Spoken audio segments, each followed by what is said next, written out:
di podcast itu kita obrolan santai mahasiswa yang kalau udah ngobrol soal pasar waktu. Di sini aku kedatangan dua teman aku yang cantik-cantik dan ganteng-ganteng. Ada Syifa dan sama lagi. Riko. Nah, kedatangan Kak Syifa sama Kak Riko. Di sini kita akan ngobrolin tentang gadget anak Gen Z ya. Jadi daripada lama kita langsung aja masuk ke segmen.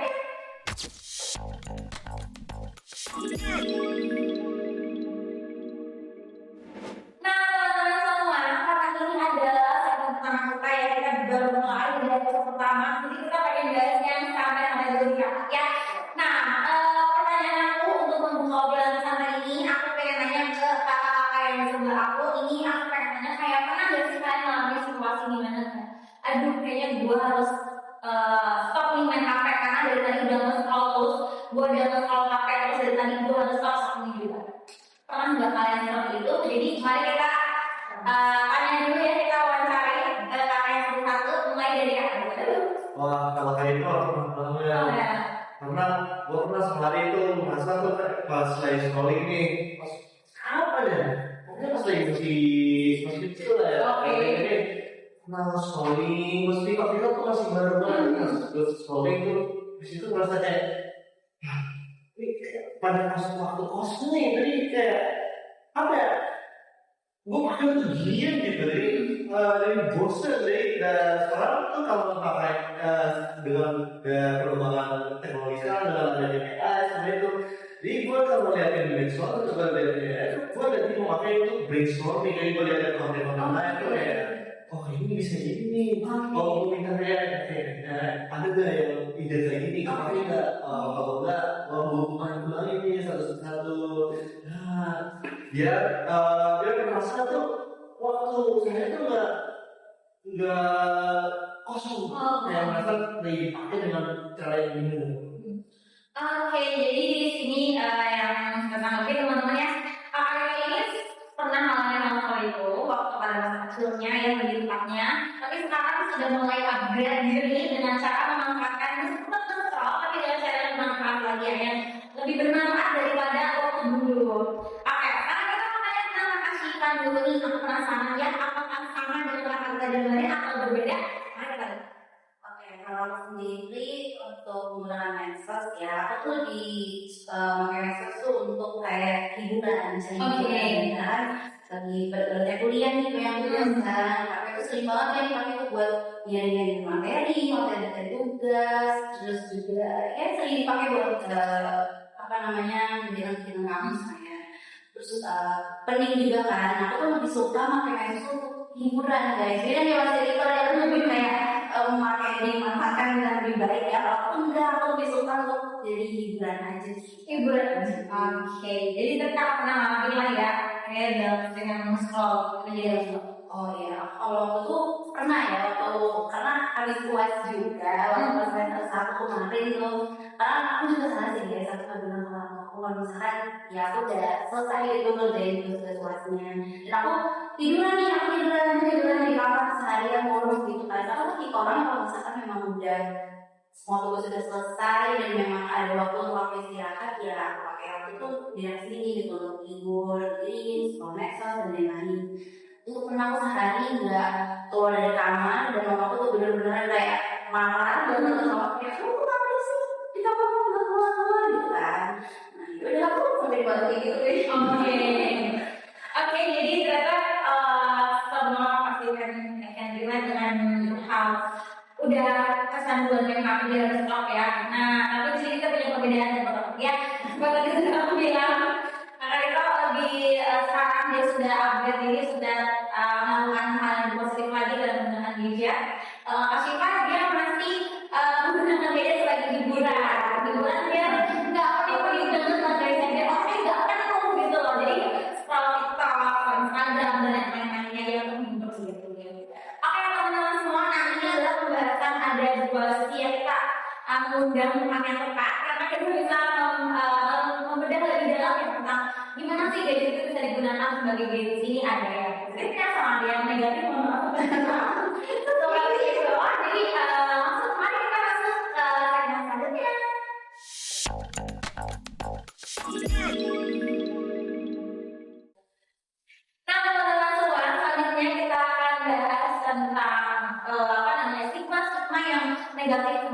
Jadi seperti yang sering kita dengar juga bahwa anak Gen Z ini sering dicap sebagai anak yang main terus, males, suka ada rebahan doang, yang gak ngapa-ngapain. Iya, itu banget kalau rebahan. Nah, aku pengen tahu nih tanggapan dari Kak dan juga Kak Rito mengenai tanggapan stigma hal seperti ini ya. Tanggapan kakaknya seperti tadi yang sudah kita dengar dari Kak Syifa, kalau dia tuh sering pernah diomelin ya sama ibunya terutama karena memang ada terus. Jadi aku pengen tahu lebih jelas nih buat Kak Syifa gimana sih apakah kakak pernah lebih ngalamin hal jadi seperti itu lagi lebih dalam atau cuma itu aja cuma pas yang kata dari kakak bilang. Kalau di gue lagi sih, cuma itu doang ya. Karena itu juga nggak salah juga, karena nggak mengekspor gitu kan kayak orang itu kan. Kalau orang itu kan pakai medsos kayak yang dashboard. Kalau misalnya memang nggak full waktu itu yang nggak seharian full gitu kan. Kalau aku memang seharian pakai medsos, karena memang harus suka perubahan. Dan kalau misalnya kayak dimarahin mama, itu cuma di situ aja. Cukup gitu doang. Cuman ya Berarti rasa orang lainnya kali itu gimana kayak main HP dulu nih gitu. iya sih orang-orang kayak Oke, jadi ada sebelumnya mama kayak mau ngerjain tugas gitu. Aku ngerjain tugas sudah selesai gitu. Kok cepat? Oke, ayo udah gitu. agak tapi mencari sama. Oke, itu mama kasih main nanti apa salah bilang pakai AI gitu. Ya sebenarnya nggak ada yang gitu ya, cuman kayaknya katanya tuh cepet banget ngerjain pakai AI gitu. Bilang kok bisa pakai AI gitu? Bisa, kan memang udah jadi teknologi. Nah, ini dia beberapa stigma buat Kak Syifa. Kadang tuh apa ya generasi setelah yang sebelum kita ya, generasi setelah Gen Z, sebelum Gen Z itu biasanya pada kita tuh kalau Gen Z itu tuh kayak main HP doang, nggak ngapa-ngapain kayak dia udah sibuk aja gitu sama ada sebagainya. Padahal kita juga bisa menggunakan handphone kita dengan cara bermanfaat juga seperti kakaknya sekarang harian dan juga lain-lainnya. Dan aku juga sedikit mamaku juga bahkan kayaknya nggak tahu sampai kayak seperti itu. Jadi kayaknya kalau misalkan aku main HP itu aku harus bilang dulu gitu. Kemudian juga ya, seperti itu ya kita make sure dulu ya. Jadi pernah mengalami hal-hal seperti itu kalau kita dicap sebagai anak malas, tapi padahal ada sisi positifnya gitu dengan menggunakan gadget ya. Boleh kita lempar apa ada sisi positifnya? Boleh. Sebelum saya memulai itu saya mau nanya ke Mas Tante ya. Setelah ada soal dari doom scrolling apa? Doom scrolling. Itu sorry kayak Mas Paula di TikTok pernah nggak sih kayak pas lagi dengar kata-kata itu di sosmed tuh kayak merasa tertrigger gak sih? Sebenarnya merasa tertrigger ya, karena sih konten-konten yang di IG itu bahas kayak scrolling, terus juga kayak konten-konten yang apa namanya kapan mau berubah kalau misalnya cuma bahan scroll medsos gitu kan kayak sama sih sering ngerasa tertrigger ya. Ya udahlah.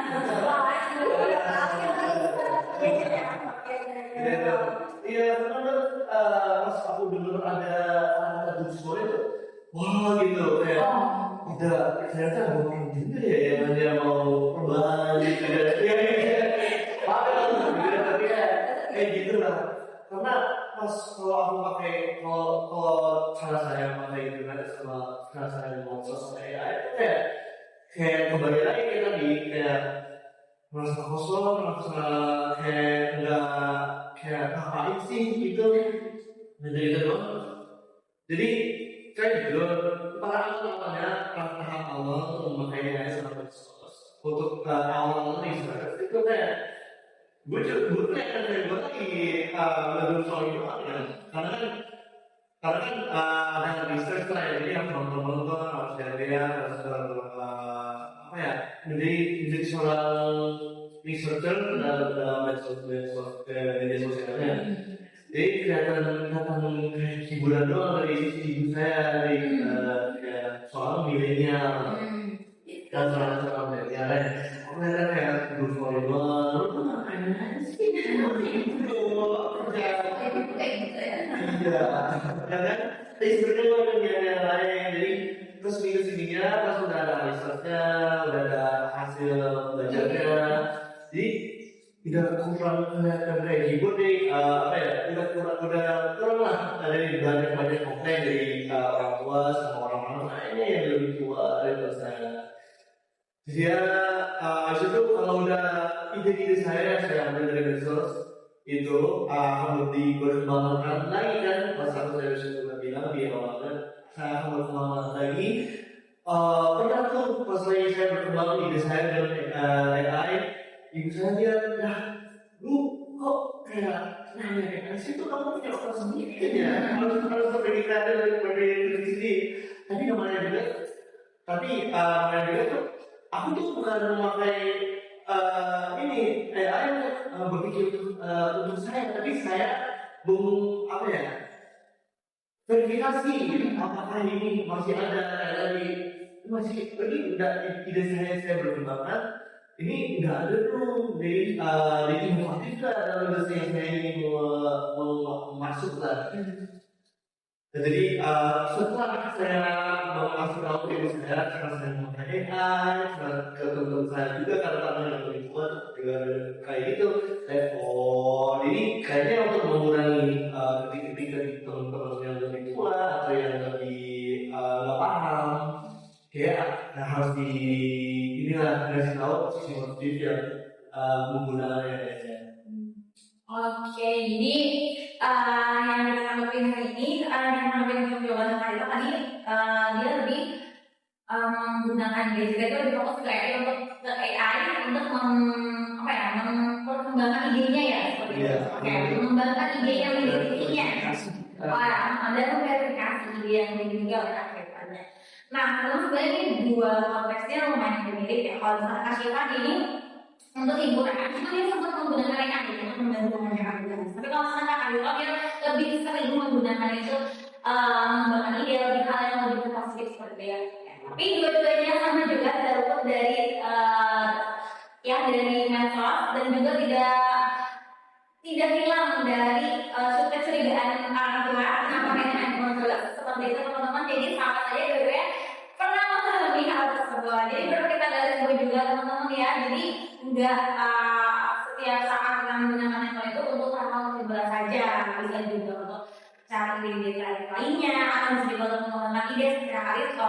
Tapi kita juga jujur kita benar-benar butuh handphone juga buat hiburan ya, karena benar juga kita nggak bisa untuk terus dari sana kehidupan dunia ini. Jadi kita butuh hiburan sama scrolling dan yang lain.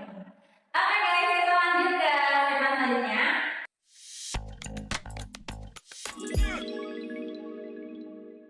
Oke teman-teman, kita lanjut ke segmen selanjutnya. Kali ini aku mau kasih beberapa kuis yang udah aku siapin ya. Aku beberapa kali di sebelah aku ada kasih pertama kali kok. Jadi aku bakal ungkapin pertanyaannya, nanti kita akan bisa jawab ya, setuju atau tidak setuju, atau kalian ada pendapat lain boleh banget. Teman-teman juga kalau misalnya punya pendapat lain, senjata bahasa ini boleh banget kasih kalau mereka ya. Kita teman-teman.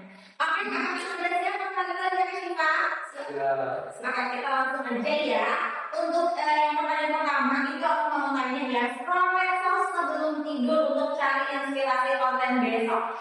Itu menurut kakaknya apakah hal yang baik banget atau kurang banget? Bijak. Karena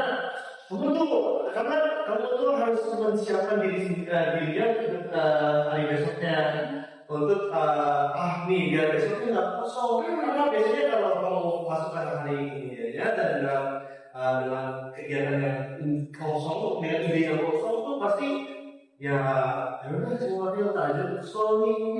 Karena kamu tuh pertama kan memakai alasan saya mau nyari inspirasi. Jadi lama-lama ada yang suka, ada yang trigger dengan algoritma.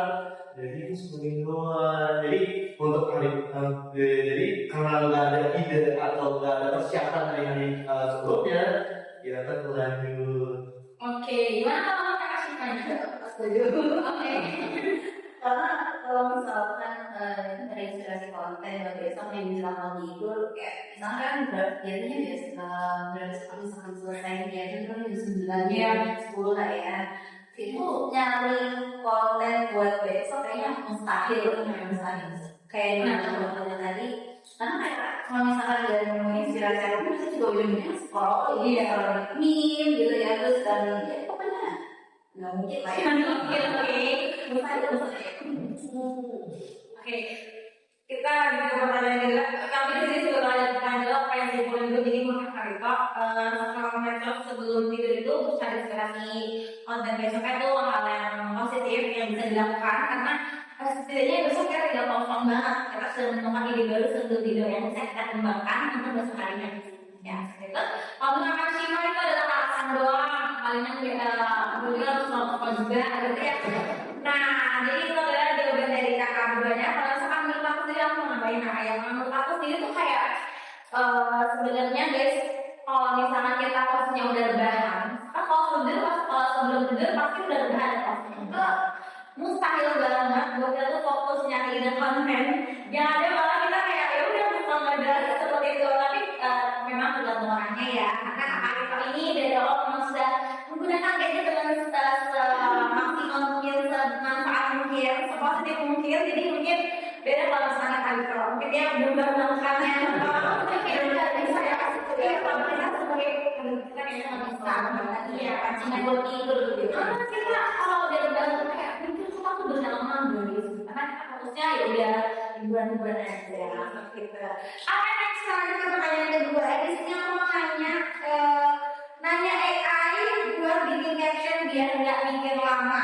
Buat kakak yang suka AI untuk ide masuk ke ide kreatif lainnya itu nanya AI buat bikin caption itu setuju nggak? Nanya AI untuk bikin caption bijak. Oh bijak, oke. Karena itu kan hal-hal yang gimana ya? Seharusnya kita memakai AI untuk ini kegiatan-kegiatan yang menghabiskan waktu. Karena kan dengan video yang kita udah bikin, masa video itu banyak editnya itu pasti banyak kan ya. Itu yang time consuming yang mengambil waktu dan yang benar-benar yang butuh mengasih waktunya ke situ. Kalau pakai waktunya untuk bikin caption, ya kalau untuk bikin video-video biasa kayak gini, emang nggak apa-apa kalau pakai jadi bijak. Tapi kalau kamu harus konten dulu kalau kamu akan memakai AI untuk caption yang profesional atau itu baru karena kita itu kan dalam video yang profesional tuh harus benar-benar kualitas yang bagus captionnya, walaupun cuma kata-kata doang di bawah ya, tapi harus enak nanya. Ada beberapa teknik lagi lah, jadi tergantung dalam tugasnya. Bapak kalau untuk video-video yang profesional, tapi bijak kalau untuk video-video yang biasa-biasa. Yang santai gitu. Oke, kalau dengan Shima gimana? Tadi pertanyaan. aku salah sih itu juga nggak kalau karena kalau misalkan dari caption itu juga harus berkualitas ya. Tapi kan jangan asal coba aja, jadi kan jangan langsung simpel. Kalau bikin saya caption ini gitu kan, kalau udah dapat jangan langsung itu. Tapi tetap perlu juga kita kayak modifikasi lagi gitu, biar nggak kayak Oke. Jadi dari pertanyaan kedua ini menggunakan caption, menggunakan kayak menceritakan itu hal yang sebenarnya bisa kita lakukan, tapi kita harus melihat dulu kondisinya seperti yang kita kali tadi bilang. Kalau lihat kondisinya tepat atau enggak kalau kita pakai AI. Kalau menggunakan Shima seperti sama dia jadi jawabannya bisa pakai AI tapi jangan lalu langsung ambil aja, tapi harus dipilah-pilah dulu, dimodifikasi dulu mana yang oke, mana yang masuk sama yang masuk atau enggak, mana yang kelihatannya bagus atau enggak seperti itu. Jadi nggak asal tempel seperti itu. Oke, kita lanjut ke pertanyaan terakhir ini. Ini agak lumayan kok ya pertanyaannya. Itu julid ke orang lain jangan lama main medsos. Padahal dia juga sering main medsos. Gimana tanggapan hari dulu masalah. Jadi ini orang julid ini main HP dulu, padahal dia sering main HP juga. Gitu. Asal yang lain medsos itu ngejudge orang lain. Ya, makanya gimana? Apalah. Oke, kenapa?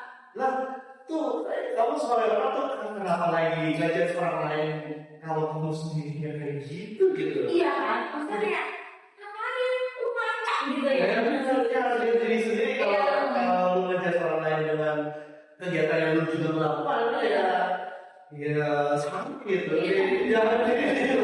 Gawaannya banget dong gitu ya. Kayak kata kasih kan dengan teman-teman yang sama juga. Ya terus ini juga karena gimana? Kalau misalnya kita udah kalau misalnya menangkap dari orang sendiri, kalau misalnya kita ngerasa hal itu buruk sampai kata-kata orang itu jangan berantem sama diri sendiri gitu. Iya kan setuju juga. Jadi beberapa diri sendiri. Iya.